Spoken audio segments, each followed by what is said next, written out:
والصلاة والسلام على سيد الرسل وخاتم الأنبياء. اللهم صل على سيدنا ومولانا محمد وعلى آل سيدنا ومولانا محمد وبارك وسلم وصل عليه. عن أبي هريرة رضي الله تعالى عنه عن النبي صلى الله تعالى عليه وسلم قال: يتقارب الزمان وينقص العمل ويلقى الشح وتظهر الفتن ويكثر الهرج. قالوا يا رسول الله أيمه؟ قال القتل أو كما قال النبي صلى الله تعالى عليه وسلم.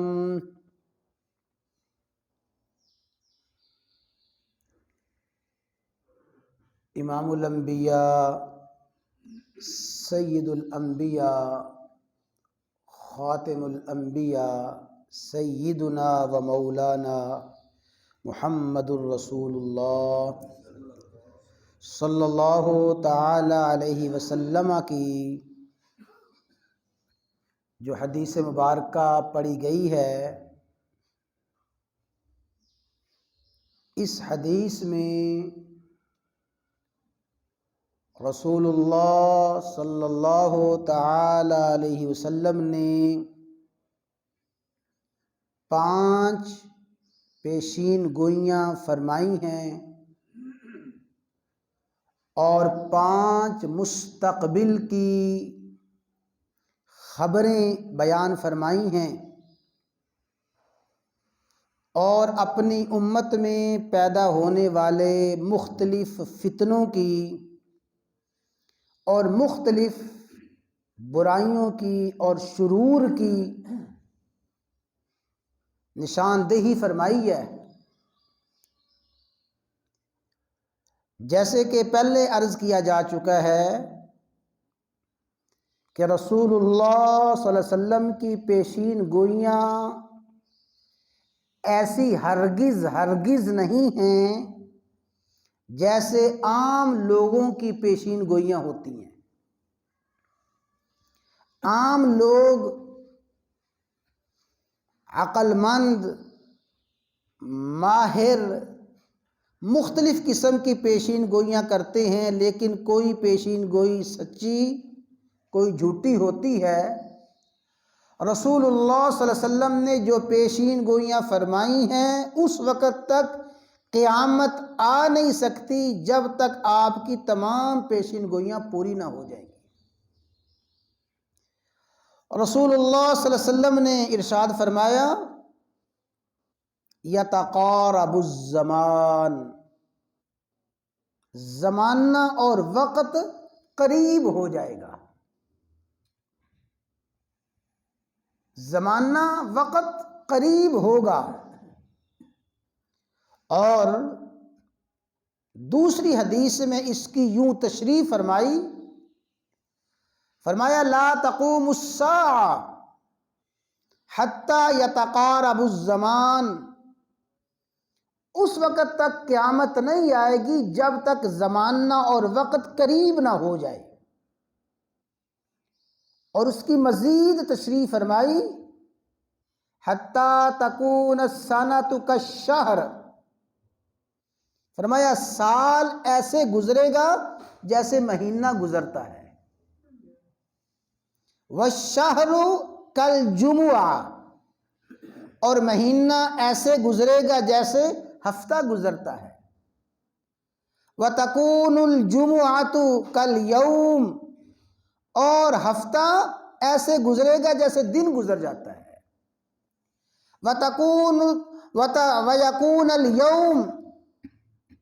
وَيَكُونَ الْيَوْمُ كَالسَّاعَةِ، اور دن ایسے گزرے گا جیسے گھنٹہ گزر جاتا ہے، اور آگے آخر میں فرمایا کہ گھنٹہ ایسے گزرے گا جیسے آگ کا شعلہ جلتا ہے اور بجھ جاتا ہے۔ یتقارب الزمان، زمانہ اتنا قریب آ جائے گا۔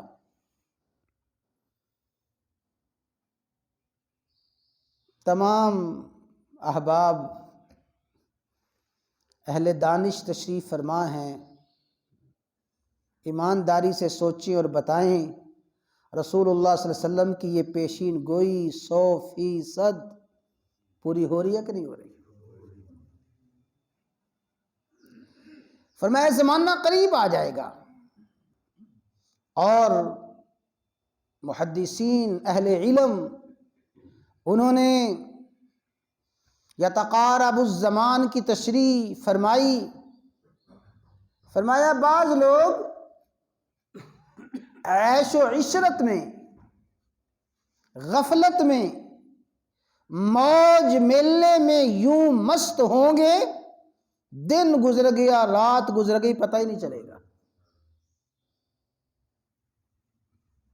ہلا گلا ہو رہا ہے، موج اور مستی ہو رہی ہے، اور موبائل پہ گفتگو جاری ہے، نیٹ کا استعمال ہو رہا ہے، ساری کی ساری رات گزر گئی پتہ ہی نہیں چلتا۔ اور محدثین اس کی تشریح میں یوں فرماتے ہیں کہ یتقارب الزمان کا ایک مفہوم یہ ہے حالات کا تغیر اور تبدل، حالات کی تبدیلی اتنی تیزی کے ساتھ ہوگی کہ صبح کو حالات کچھ ہیں، دوپہر کو حالات کچھ ہوں گے۔ رات کو سوئے تھے، حالات کچھ ہیں، صبح اٹھے چاروں طرف انقلاب برپا ہے۔ یتقارب الزمان، زمانہ قریب ہو جائے گا، اور یتقارب الزمان حالات کا تغیر اور تبدل بڑی تیزی کے ساتھ ہوگا، اور انسانوں میں بھی حالات اتنی تیزی کے ساتھ پلٹا کھائیں گے کہ ابھی چند دن پہلے اور چند ماہ پہلے انتہائی غربت، انتہائی افلاس ہے، تھوڑا ہی وقت گزرے گا دولت کی وہ فراوانی ہوگی، اور دولت کی اتنی کثرت ہوگی، اور دولت کا اتنی کثرت سے آئے گی کہ حالات بالکل بدلے ہوں گے، اور دولت کثرت کے ساتھ ہوگی، چند دن گزریں گے خالی ہاتھ ہو کے بیٹھ جائیں گے۔ یتقارب الزمان، زمانہ قریب ہو جائے گا۔ اور یتقارب الزمان کا مفہوم بیان فرمایا گیا کہ وقت سے برکت اٹھ جائے گی۔ زمانہ قریب ہوگا، وقت قریب ہوگا، وقت میں برکت نہیں رہے گی۔ کہیں گے سارا دن گزر گیا یار، کام تو کچھ بھی نہیں نمٹا، سارا دن گزر گیا ہے، ایک کام بھی پورا نہیں ہوا، پورا ہفتہ گزر گیا، پورا مہینہ گزر گیا، یہ بھی کرنا تھا، یہ بھی کرنا تھا، یہ بھی کرنا تھا، بہت سے کام کرنے والے تھے، اتنے دن گزر گئے کچھ بھی نہ کر سکے۔ اور یتقارب الزمان کی ایک تشریح یوں فرمائی گئی کہ عمریں کم ہو جائیں گی، عمریں چھوٹی ہو جائیں گی، اور یہ ساری کی ساری باتیں وہ ہیں جس کا مشاہدہ ہر انسان اپنی آنکھوں سے کر رہا ہے، ان میں سے کسی بھی بات کو جھٹلا نہیں سکتا۔ آج اگر ہم چند صدیاں پیچھے چلے جائیں تو جن لوگوں نے اپنی معمول کی عمر میں اتنے کام کیے، اتنے کام کیے، انسانی عقل حیران رہ جاتی ہے کہ یار 60-70 سال کی عمر میں ایک آدمی ہزاروں نہیں لاکھوں صفحات کیسے لکھ سکتا ہے؟ لاکھوں صفحات لکھ دیے۔ عقل حیران ہے کہ یہ کیسے ہو سکتا ہے کہ 24 گھنٹوں میں اپنی 5 وقتہ نماز بھی ہو، ذکر اذکار بھی ہوں، اور باقی بھی ساری معمولات زندگی کو پورا کیا جائے، اس میں سونا بھی ہو، کھانا پینا بھی ہو، سارے معمولات ساتھ ساتھ چلیں، پھر 2 قرآن کریم روزانہ پڑھ لیے جائیں؟ یہ کیسے ہو سکتا ہے؟ 2 قرآن کریم. اور میں عرض کرتا ہوں یہ حقیقت ہے، امت میں بے شمار اہل اللہ ایسے گزرے ہیں جو روزانہ قرآن کریم 2 مرتبہ مکمل ختم کر لیا کرتے تھے. 1 مرتبہ ختم کرنے والے تو اللہ تعالیٰ نے اس زمانے میں بھی بہت سے اپنے منتخب بندے رکھے ہیں. حقیقت یہی ہے کہ اللہ تعالیٰ ان کے اوقات میں برکت عطا فرما دیتا ہے. میں نے ابھی پچھلے دنوں عرض کیا تھا، ہمارے بڑے ذمہ دار عالم ہیں اور جن کا معمول میں نے عرض کیا تھا، مولانا منظور احمد مینگل. ان کی بات میں نے خود سنی. فرماتے ہیں کہ مجھے ایک طالب علم نے حرم شریف سے فون کیا، کہنے لگا کہ استاد جی آپ نے قرآن کریم کی تلاوت کا شوق اور ذوق ایسے ہماری طبیعت میں بھر دیا ہے، اور تلاوت قرآن میں ہمیں وہ لذت اور وہ مٹھاس نصیب ہوتی ہے کہ آج ایسا ہوا کہ نماز عشاء کے بعد حرم شریف میں نے عشاء کی نماز ادا کی اور اپنے دیگر معمولات سے فارغ ہوا، اور جلد ہی میں نے 2 رکعت نماز نفل کی نیت باندھ لی اور نفل شروع کیے، اور نفل شروع کرتے ہی قرآن کریم کی تلاوت شروع کی. تلاوت کرتا گیا 1 رکعت مکمل ہوئی، دوسری رکعت میں تلاوت شروع کی، تلاوت کرتے اللہ کا پورا قرآن مکمل کر لیا.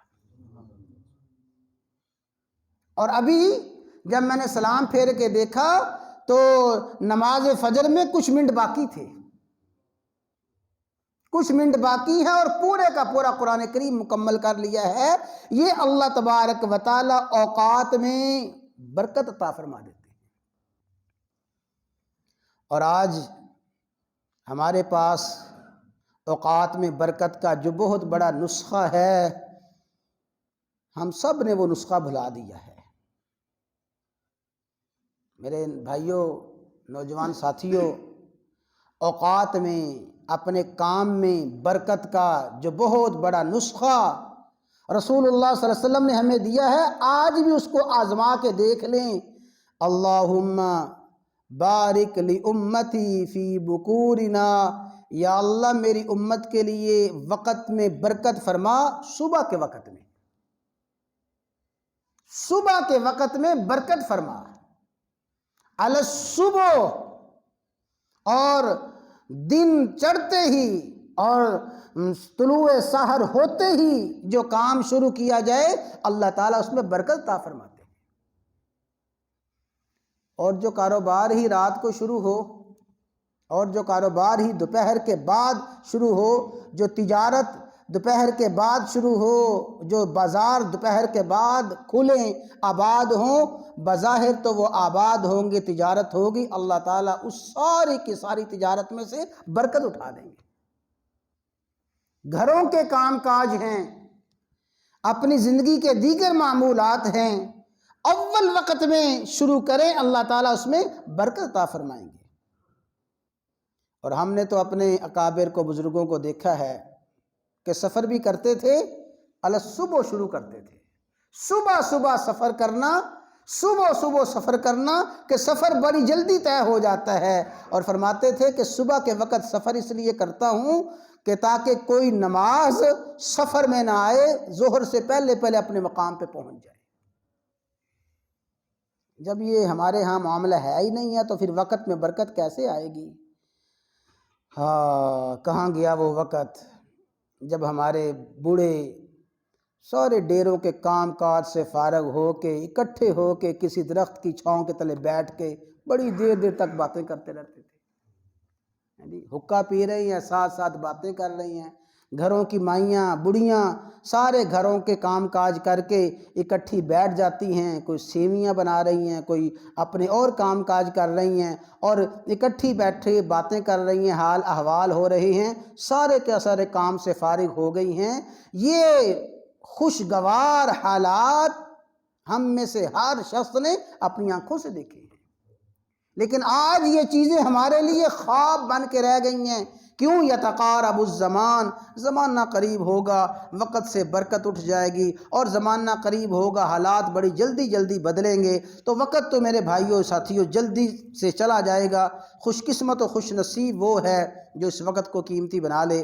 رسول اللہ صلی اللہ علیہ وسلم نے اس میں 5 باتیں ارشاد فرمائی ہیں۔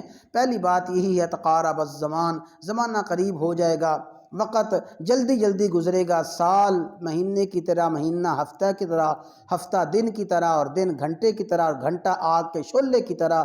باقی 4 باتیں بھی جو فرمائی ہیں انشاءاللہ اس کو عرض کیا جائے گا۔ اللہ تعالی ہمیں ان باتوں کو سمجھنے کی، عمل کرنے کی توفیق عطا فرمائے۔